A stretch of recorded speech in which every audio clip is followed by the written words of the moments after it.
బెత్లెహేము ఊరిలోన పశువుల శాలలోన శ్రీయేసు జన్మించాడు, రక్షణ భాగ్యం తెచ్చాడు.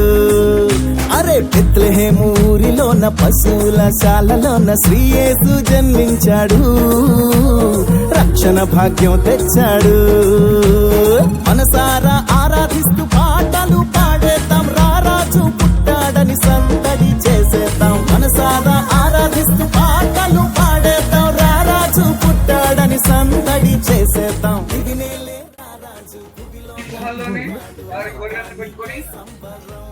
ఆ పొలాల్లో మందను మేపుకుంటే ఉండేవారు. వారు వాడిన వస్తువులు, ఆ కాలం నాటి పరికరాలన్నీ కూడా మనం చూస్తా ఉన్నాం. ఈ కిందంతా కూడా అండర్ గ్రౌండ్ అండి, గుహలుగా ఉంటది.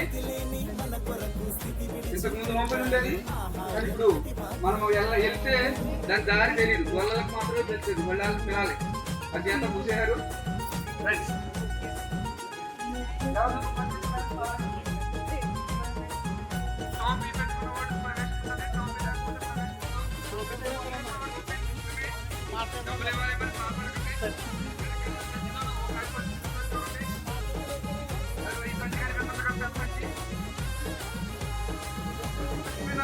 మనం వెళ్తా ఉన్నాం రండి.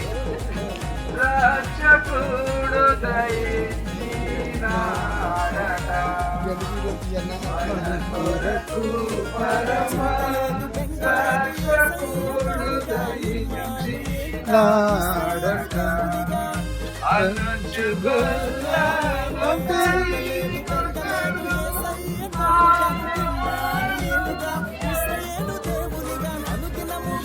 అనుచుగల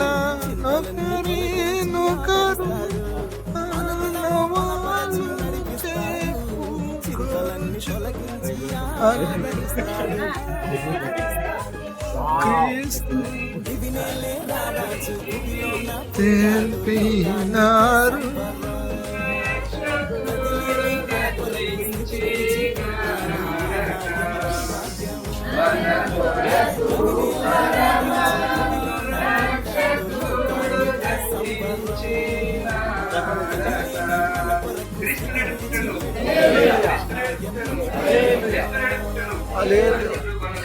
బయలుదేరి యేసుక్రీస్తు వారి ప్రయాణం అయి వెళ్ళారు. అందరూ కూడా కూర్చోండి, అందరూ కూడా కూర్చోండి.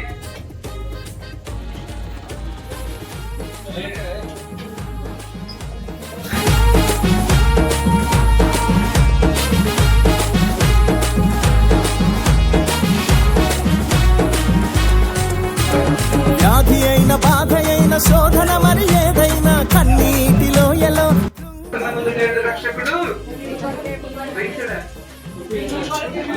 పుట్టి ఉన్నాడు అని చెప్పాడు. కాబట్టి ఇక్కడి నుంచి వాళ్ళందరూ కూడా బయలుదేరి యేసుక్రీస్తు అని చూడటానికి వెళ్ళారు. ఎంత గొప్ప ధన్యత మీ కుటుంబాల కోసం, మీకు పరలోక సైన్య సమూహమే దిగి వచ్చిన ఈ స్థలంలో దేవుడు ఒక్కసారి కళ్ళు మూసుకుని ఒక నిమిషం మీ కుటుంబాల గురించి ఈ రక్షకుడు ఉదయించాడు అనే సంతోషాన్ని మన కుటుంబాలకు దేవుడు అనుగ్రహించింది కాక ప్రార్థన చేసుకోవాలి.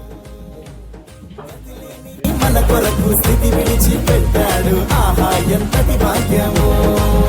అరే భువినేలే రారాజు భువిలోన పుట్టాడు, లోకానికే సంబరం. గతి లేని మన కొరకు స్థితి విడిచి పెట్టాడు, ఆహా ఎంతటి భాగ్యమో.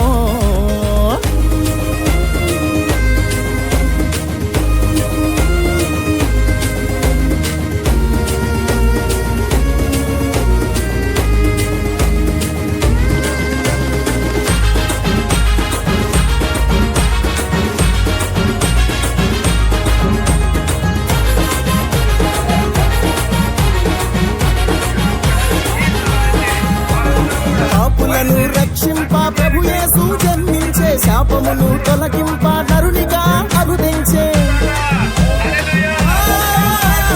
పాపులను రక్షింప ప్రభు యేసు జన్మించే, శాపమును తొలగింప నరునిగా అరుదించే. యేసయ్యకు నీ హృదయం అర్పించితే నిజమైన శాంతి సమాధానమే. యేసయ్యకు నీ హృదయం అర్పించితే నిజమైన శాంతి సమాధానమే. నిజమైన రాజు దివిలోన పుట్టాడు లోకానికే సంబరం గతిలేని మన కొరకు స్థితి విడిచి పెట్టాడు ఆహా ఎంతటి భాగ్యమో అరే